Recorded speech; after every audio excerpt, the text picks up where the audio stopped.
To stretch line bait and tackle, aka old man in a kayak. Hey, and I just fished a tournament today, and it was a it was a good tournament. Man, had a good time. It wasn't a big tournament, maybe 15 of us out there, but it was a 33-degree morning here in North Texas, so it was a little chilly. So what we while I was out there, and it was a tough day fishing. All right. It's not a big bass lake. It was Eagle Mountain Lake in North Fort Worth, and it's not a bad lake. There are decent bass in there, but it's not a one of the top North Texas bass lakes. Which we have some really good lakes up here with some nice bass. But anyway, I had an enjoyable time. But anyway, it was a tough day's fishing, and I did catch one, but yeah, could have caught more, but that was on me. I switched positions when I moved to another area of the lake, and I shouldn't have, but that's a whole other story. But anyway, out there on the water a lot, and when you're sitting there on the water and you're covering water and you're casting, and there's a lot of time.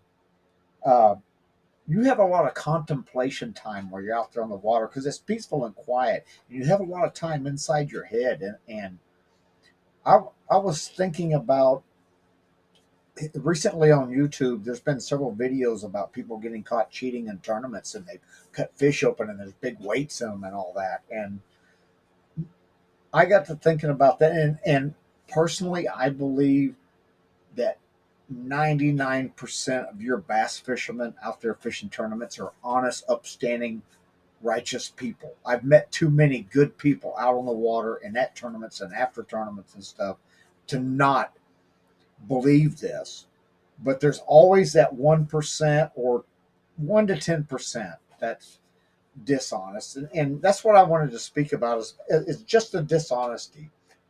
And I do believe that in bass fishing, tournament bass fishing, especially at my level, I do kayak bass fishing, and I'm not a big name bass fisherman by no means, but I feel that your average working man local bass tournaments, and even some on the little bit national, like on the Tourney X levels and stuff.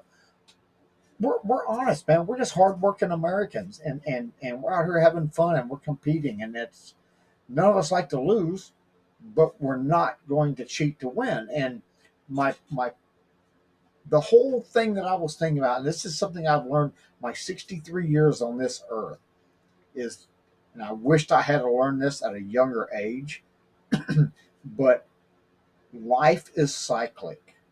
And let me explain what I mean by life being cyclic. Every single thing you do in this world as you're moving through your life, good or bad, comes back around in another way, shape, or form. And it's either a blessing or a curse, depending on whether it was something good or bad you did. And I firmly believe this with all my heart, that what you do dictates how your life goes. You see and you meet people who struggle, and it seems like they have bad luck all the time. It's not bad luck. It's they're probably doing something else in their life that's not right, and this is life's way of being cyclic and coming back and repaying you for what you've done, good or bad. And like I said, I wished I had learned this when I was a younger man, when I was doing some knuckleheaded stuff, and I ended up paying for these many things that I did as a young man, and we've all done things good and bad, and that's just part of life. Nobody's perfect, but the point is just being nice and being kind and being right, being doing the right thing pays dividends down the road. I mean, and it could be something where you're an ass to somebody, or maybe you cheat a little bit, and then 6 months down the road you have a flat tire. I firmly believe that that flat tire, you ran over something, you got that flat tire, is because you did something in the past. And now these are my beliefs, and there may be many people that disagree. And I welcome comments. I would love to see comments and other people's thoughts on this topic here, because I guarantee you, the longer you live on this earth, the more you see this, and I think it becomes more prevalent. And that's why in the last 10 years, my life has changed drastically and dramatically. And I do random acts of kindness now. I don't give money to people standing on the street corner. Those are too many of them are professional panhandlers, and I don't know who is actually in need and who isn't. But there are times I come across and I see somebody actually in need, and I help them. And I don't ask for anything. I don't want anything. I don't want recognition for that.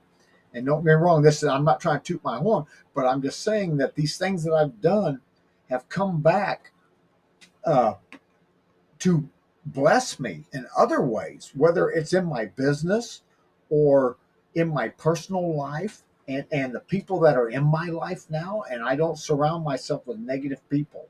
I got rid of all the negative people in my life.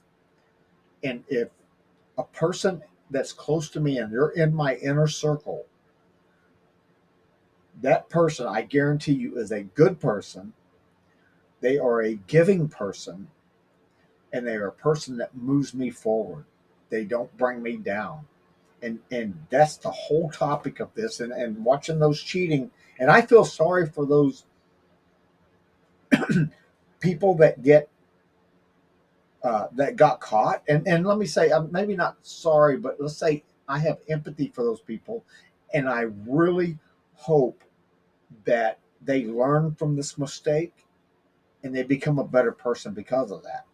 And that's one thing in life that is possible with human life. We all sin. We all make bad choices. We all do stupid things. We all do dumb things. We all do things that are wrong, and it's all by choice. But uh, as humans, we're capable of change. Also, you can be a bad person and change and be a good person, and that's what's great, and that's what's so wonderful about life. And gosh, that's one of the things I enjoy most about growing old, is learning this stuff and realizing this stuff.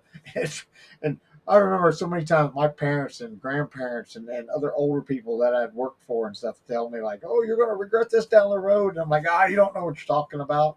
Well, I'm here to say they know what they're talking about. So anyway, I that was just my little 2 cents worth, and I was doing a little contemplating out on the water today, and it was sometimes fishing out there, and especially when it's a rough day, you've got some time to run some things through your mind. And I was thinking about those cheaters on there, and there's no way I didn't even think about cheating, man. I just love fishing. I enjoy the hell of it. Even when I catch one fish out there all day on the water, I still enjoyed it, and I enjoy the competition, and enjoy the camaraderie ship out there among my fellow bass fishermen. Excuse me.